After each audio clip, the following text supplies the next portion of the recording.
Le Dieu qui vient. C'est ça mon thème. Le Dieu qui vient. Nous sommes au 4e et dernier dimanche de l'Avent. Nous sommes à 5 jours de Noël. Les lectures du jour nous ont amenés à choisir comme thème de prédication le Dieu qui vient. Nous voulons à travers cet enseignement mettre l'eau à la bouche de chacun. C'est-à-dire lui donner envie d'inviter et de recevoir. C'est lui qui dit et sur qui on dit, voici je viens bientôt et ma rétribution est avec moi pour rendre à chacun selon ce qu'est son œuvre. Donc, je voudrais, à travers cet enseignement, vous mettre l'eau à la bouche, vous donner envie d'inviter et de recevoir Jésus qui vient. Jésus qui dit dans Apocalypse 22, 12, voici, je viens bientôt et ma rétribution est avec moi pour rendre à chacun selon ce que son œuvre. Donc il vient avec le salaire. Il vient payer. Il vient récompenser chacun de nous. Il dit, je viens bientôt. Je voudrais vous amener à ça. Prendre ça au propre que réellement le 25, Dieu déverse des grâces de sa présence dans le monde. Et beaucoup de gens sont distraits. Parce que le jour de Noël, ils disent, oh c'est la fête des enfants. Oh il faut acheter, c'est pas les chapeaux de Père Noël. Non, c'est bien acheter. Mais l'essentiel c'est que Jésus naisse dans ton cœur. Que Jésus naisse dans ta vie.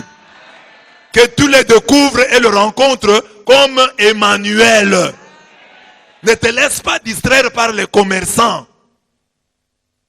Tu dois prier. Seigneur, moi je crois que si cette date a été choisie, si c'est ton église qui l'a choisi, et tu as donné à l'église le pouvoir de lier et de délier.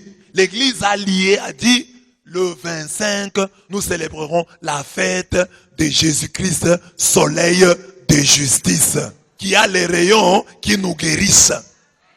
Le soleil de justice dont les rayons nous guérissent.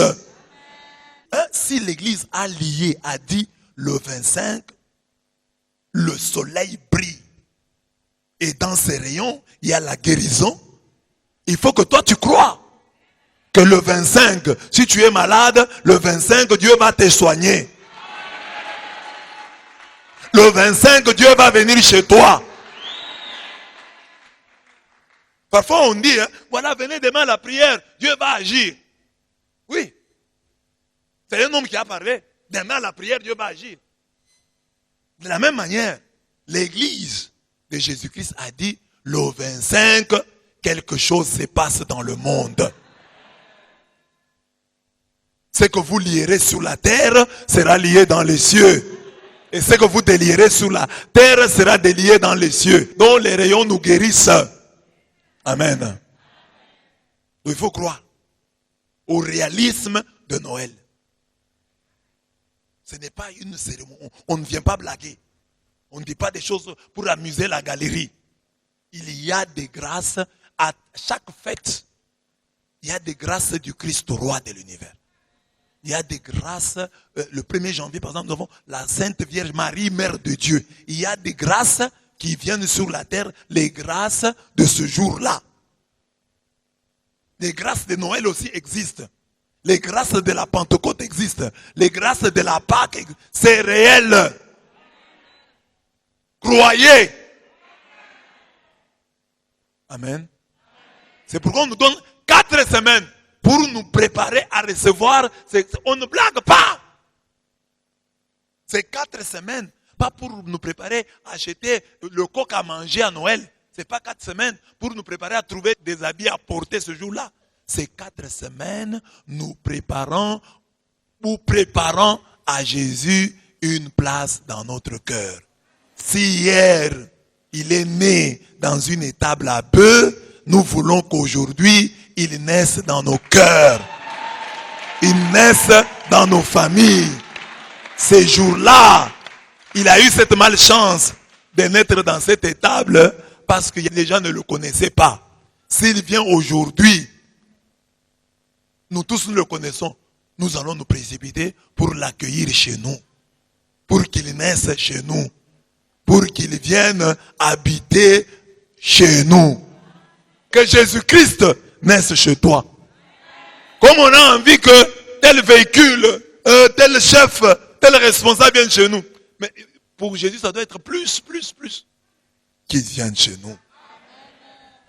Voici votre Dieu. Voici le Seigneur Yahweh qui vient avec puissance.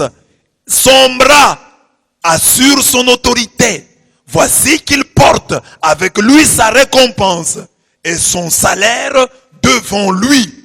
Isaïe 40, 9 à 10. Donc, vous voyez, Apocalypse 22, il vient avec la rétribution.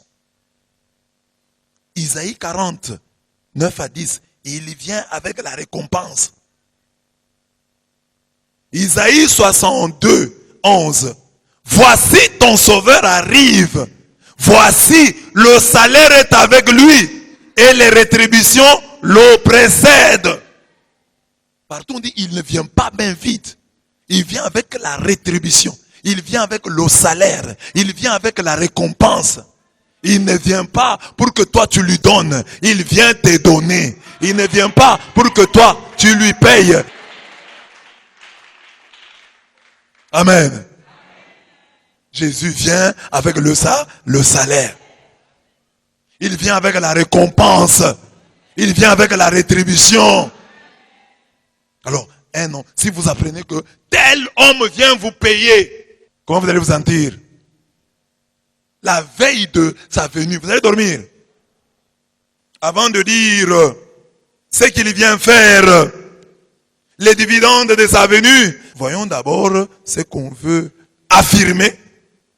Lorsqu'on dit que le Dieu qui est et qui était est aussi celui qui vient. Parce que le Dieu qui était, qui est, on comprend. Le Dieu qui était, on comprend. Mais le Dieu qui vient, mais s'il est déjà là, s'il était là, s'il est déjà là, comment il va venir encore? C'est lui qui est, on comprend. On dit, c'est lui qui est, c'est lui qui était, mais c'est lui qui vient. Parce qu'on ne dit pas, c'est lui qui sera. On dit, c'est lui qui vient. J'explique d'abord le Dieu qui vient là. Le Dieu qui vient, sens d'une expression. Nous connaissons tous ce passage. Je suis l'alpha et l'oméga. Dit le Seigneur Dieu. C'est lui qui est, qui était et qui vient, le Tout-Puissant. Apocalypse 1, 8. Je suis l'alpha et l'oméga. Alpha, première lettre de l'alphabet grec. Oméga, dernière lettre de l'alphabet grec. Donc en français, on pourrait dire, je suis A et Z.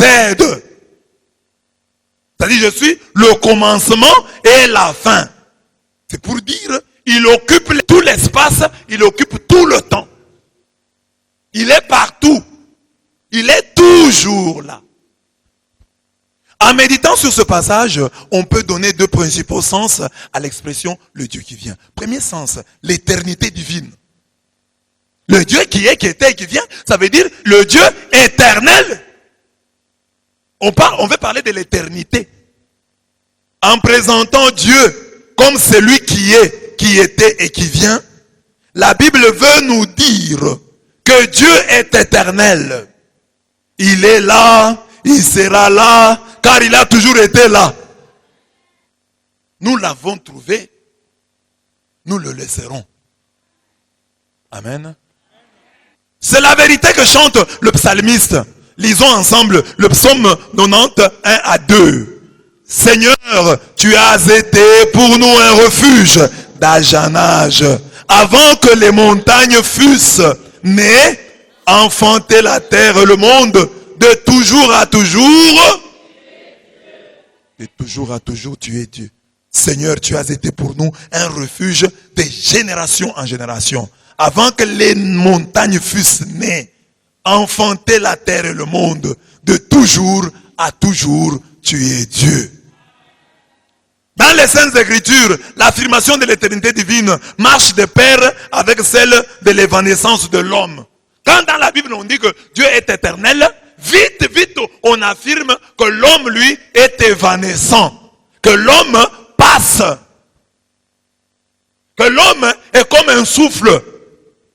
On met toujours en contraste l'éternité de Dieu et l'évanescence de l'homme. L'homme est comparé à une herbe qui pousse le matin, elle fleurit et pousse. Le soir, elle se flétrit et sèche. Parce que quel est le nombre de nos années? 70, 80 pour les plus vigoureux. Mais par rapport à l'éternité, 70 c'est rien.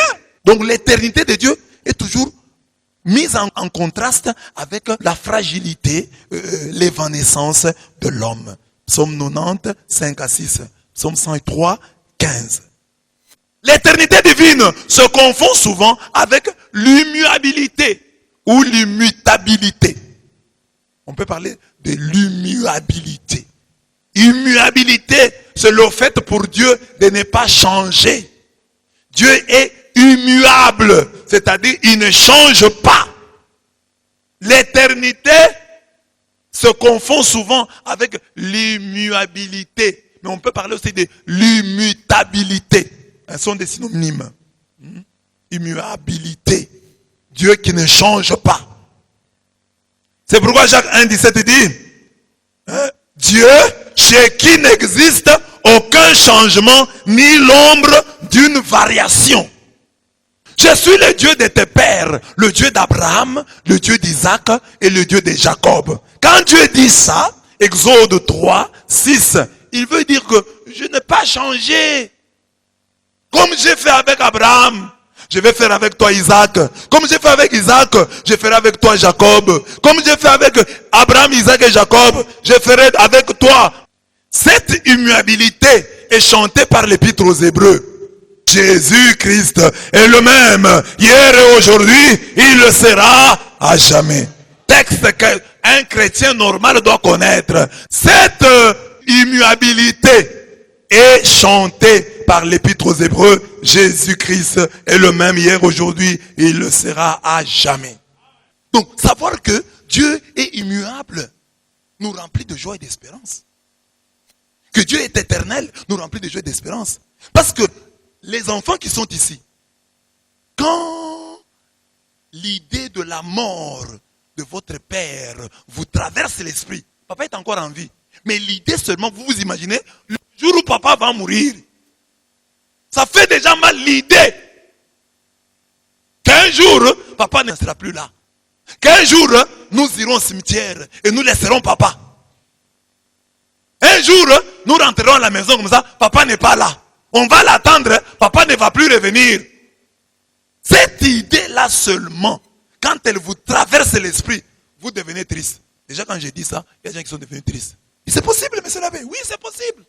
Demandez-nous qui avons perdu nos papas. Tu vas penser que c'est faux. Et tu verras ton père, on le met dans un cercueil. On ferme les cercueils. Papa ne fait rien. Lui qui a toujours été fort. Lui qui a toujours réagi quand maman s'est jouée de lui.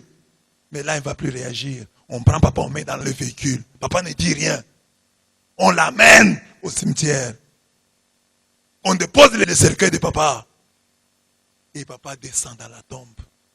Vous pleurez là. Vous pensez que ça va s'arrêter. Le cercueil, boum, touche le fond de la tombe. Et il y a des gens là-bas qui sont payés. Et ils sont pressés. Ils ont déjà un autre mort. Ils veulent faire vite, enterrer vite votre père pour aller enterrer un autre. C'est leur travail. Savoir que Dieu est à la fois éternel et immuable nous remplit de joie et d'espérance. Écoutez ce que dit cette texte. Lisons-le tous pour la joie. Vous qui craignez le Seigneur, comptez sur sa miséricorde. Ne vous écartez pas de peur de tomber. Vous qui craignez le Seigneur, ayez confiance en lui et votre récompense ne saurait faillir. Vous qui craignez le Seigneur, espérez ses bienfaits, la joie éternelle et la miséricorde. Considérez les générations passées et voyez qui donc, confiant dans le Seigneur, a été confondu. Ou qui, persévérant dans sa crainte, a été abandonné. Ou qui l'a imploré sans avoir été écouté. Car le Seigneur est compatissant et miséricordieux. Il remet les péchés et sauve au jour de la détresse. Comme il a répondu à Abraham, il a répondu à Isaac et à Jacob, il te répondra aussi. Il est le même hier et aujourd'hui, il est le même éternellement. C'est ça, quand nous disons, il est le Dieu qui est, qui était et qui vient, nous disons qu'il est à la fois éternel et immuable. Il ne meurt pas, il sera toujours là, mais il sera toujours là inchangé. Vous n'avez donc pas à vous attrister, parce que Dieu est encore sur le trône. Dieu règne, Dieu est vivant. Pour devenir triste, il faut qu'on te dise qu'il est mort. Oui, il a changé, mais on te dit, il est le même. Il est, il était et il sera. Il est, il était et il vient. Amen. Bien-aimé, la Bible dit, Siracide dit, considérez les générations passées. Qui l'a imploré? Qui a mis sa confiance en lui et a été confondu? Prenons la vie de Jésus. Vous connaissez un seul verset de la Bible où quelqu'un est venu voir Jésus et Jésus lui a donné le rendez-vous. Reviens demain. Chaque fois qu'il a rencontré quelqu'un qui était dans le problème, le même jour, Jésus a terminé son problème. Heureusement, il ne change pas. Ce matin, tu es venu dans ce lieu. Tu as un problème. Que Jésus ne te dise pas de rentrer demain. Qu'il termine ce problème aujourd'hui. Il est le même. Il est le même. Il ne change pas. Aujourd'hui, il est capable de résoudre ce problème. Pour que demain, tu viennes avec un autre. Veuillez vous asseoir. Les hommes changent, Dieu ne change pas. Les hommes meurent, Dieu demeure. Amen. Regardez un enfant, vous élevez un enfant, votre propre enfant va changer. Votre propre mari a changé. Les femmes le disent, mon mari a changé, ma femme a changé, mes enfants ont changé. Cet enfant que j'ai élevé, l'homme change. Il a l'argent, il change. Il tombe malade, il change. Il était riche, il a une attitude. Il devient pauvre, il a une autre attitude. La nouveauté de Dieu, quand on dit qu'il est le Dieu qui vient, le Dieu qui était et qui vient, on parle de l'éternité de Dieu, mais on veut aussi insister sur la nouveauté de Dieu. Parler du Dieu qui vient, c'est chanter sa radicale nouveauté. C'est comprendre le fond de Ayez, Asher, Ayez. Je suis qui je serai. Exode 3,14, traduction de la Tov, traduction œcuménique de la Bible. Se révéler ainsi, c'est dire à l'homme, je me révélerai dans ton histoire. Je me révélerai chemin faisant. Tu me donneras de nom suivant ce que j'aurais fait pour toi. Je ne te donne pas mon nom. Si je te donne mon nom, tu risques de me limiter. Alors je te dis, Ayez, Asher, Ayez. Je suis qui je serai. Tu me découvriras chemin faisant. Avançons seulement. Tu verras toi-même. Tu me donneras des noms conformes au miracle que j'aurai accompli pour toi. Donc, d'après les circonstances de ta vie, tu me donneras des noms. Regardez le peuple d'Israël. C'est Moïse qui demande à Dieu, tu m'envoies. S'il me pose la question, comment ce Dieu s'appelle? Qu'est-ce que je vais leur dire? C'est là que Dieu lui dit, dis-leur que Ayez, Asher, Ayez m'est apparu. C'est ça mon nom. Je suis qui je serai. C'est-à-dire, je vais me révéler dans ton histoire. Tu verras. Je ne voudrais pas me définir. Parce que je suis l'au-delà de tout nom. Quand je te donnerai du pain, tu pourras m'appeler le boulanger. Quand je te donnerai la colonne de feu, la nuit je t'éclairerai, tu m'appelleras fournisseur d'électricité. Quand je te donnerai à boire, tu m'appelleras régie des eaux. Alors, je ne veux pas donner. Je veux que tu chemines seulement avec moi et que toi-même, voyant ce que je vais faire pour toi, tu me donnes des noms. Amen. C'est un Dieu ouvert. Il dit, marchons. C'est le Dieu, je l'ai dit ici, des surprises agréables. Parce que quand il refuse de donner le nom, c'est parce qu'il te réserve des surprises agréables. Il dit, tu verras toi-même, hein, suivant ce que je vais faire, tu me donneras des noms. C'est l'assurance de quelqu'un de bien. Mais parce que quelqu'un qui est mauvais, il va vite commencer à se présenter. Je suis ceci, je suis bon, je ne vole pas. Je ne fais pas. Mais Dieu dit non. Moi je ne dis rien. Cheminons seulement. Avançons seulement. Amen. Ce n'est pas un démagogue. Il ne dit pas au début de son mandat, appelez-moi tel. Non. Vous me donnerez des noms au fur et à mesure que nous allons avancer. Voyant mes œuvres, vous-même vous verrez quel nom me donner. Je ne me définis pas. Je vous laisse le loisir, la liberté de me donner des noms conformément à mes œuvres. Le Dieu qui vient, c'est celui qui dit à chacun ce qu'il a dit autrefois à Nathanaël. Parce que je t'ai dit que je t'avais vu sous le figuier, tu crois? Tu verras des choses bien plus grandes. En vérité, je vous le dis, vous verrez le ciel ouvert et les anges de Dieu monter et descendre au-dessus du Fils de l'homme. Jean 1, 50, 51. Vous verrez de plus grandes choses. C'est ça, le Dieu qui vient. C'est-à-dire, le Dieu qui n'a pas encore dit son dernier mot.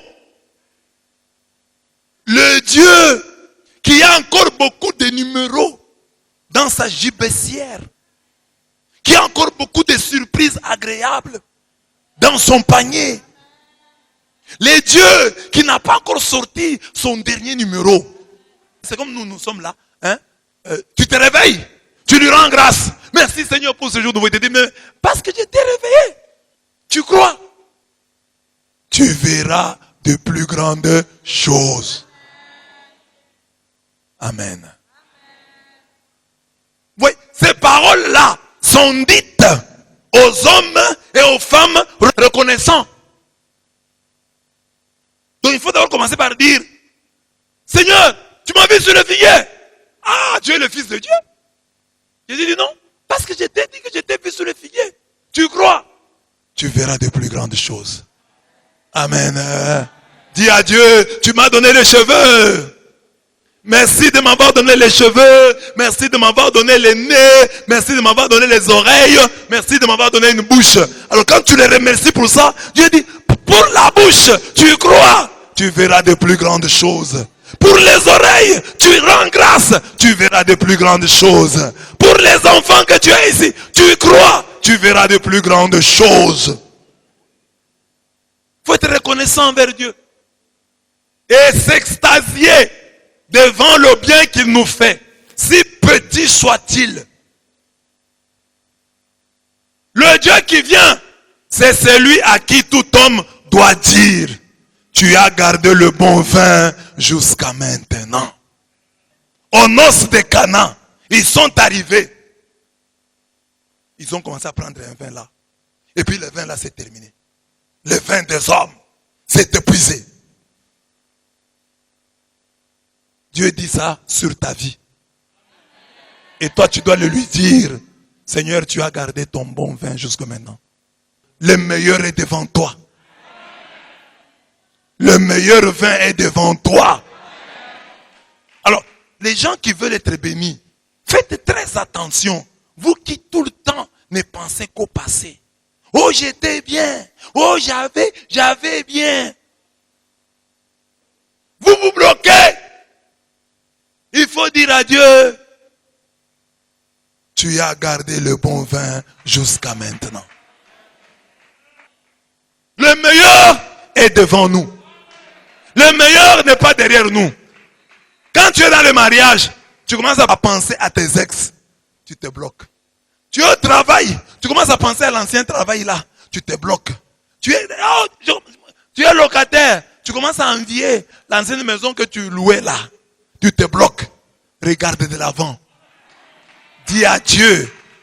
Et mes ex-fiancés, mes épouses, mes ex-maisons, mes ex-voitures, mes ex, je sais pas quoi, tous mes ex-habits, tout ça, c'est rien. Le meilleur est devant moi. Le meilleur est devant moi. Je te bénis pour ce que tu as fait, mais je crois que les grandes choses sont en train de venir. Qui t'a dit que la vie que tu avais là était la meilleure? La meilleure vie est devant toi. Le meilleur des mondes possibles. Le meilleur des maisons possibles. La meilleure des bénédictions possibles. Tu as gardé le bon vin jusqu'à maintenant. Tu es dans le mariage et tout le temps, tu penses à ton ex. Comment Dieu va te bénir même dans ce mariage où tu es? Un petit conflit. Ah, moi j'aurais dû épouser tel. J'ai commis l'erreur de ma vie.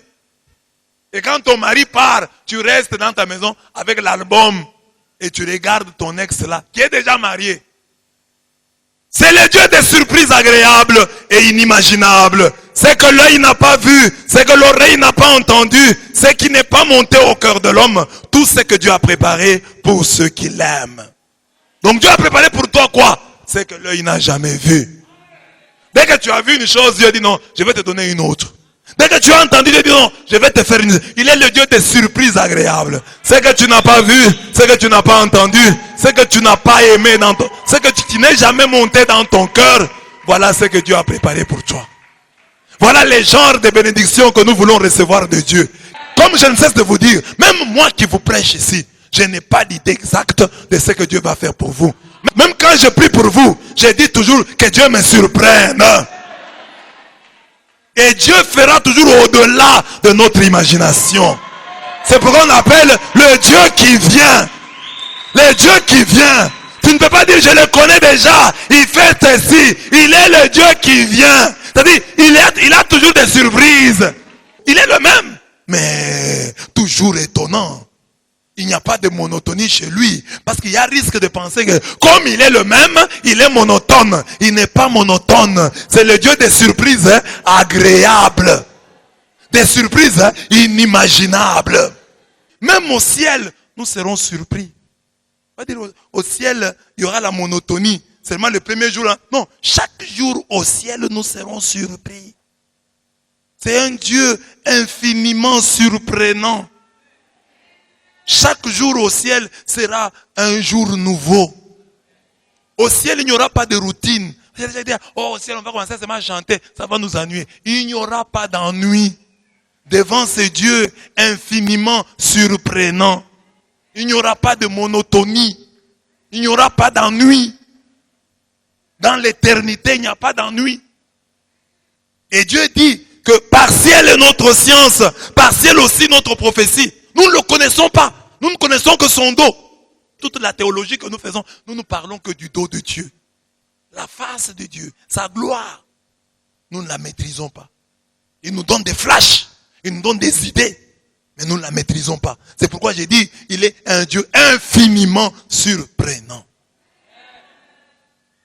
Voilà pourquoi il dit à chacun, invoque-moi et je te répondrai.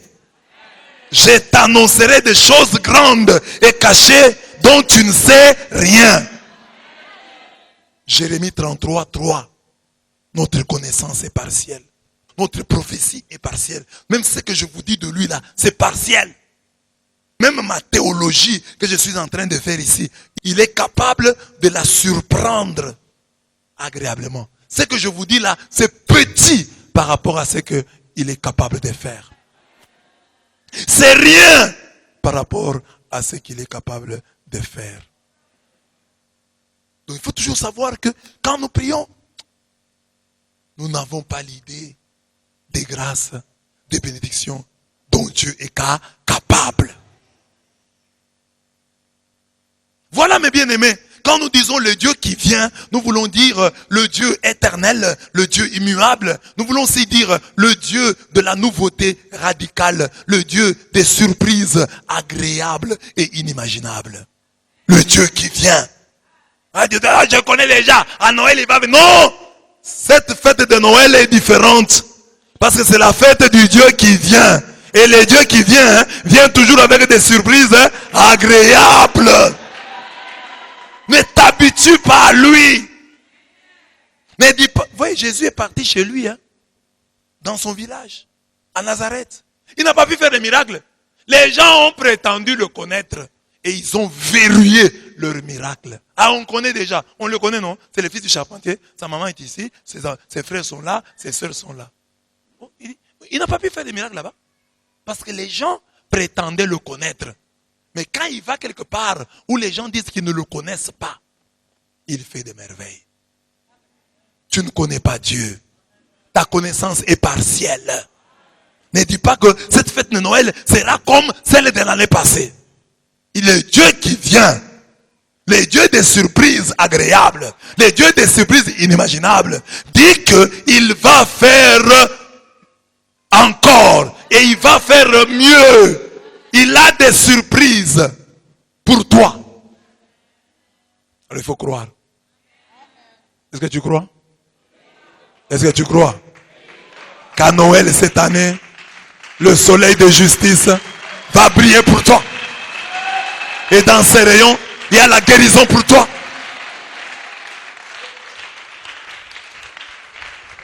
Quelque chose va se passer. Quelque chose se passe déjà maintenant. Si tu crois, tu verras la gloire de Dieu.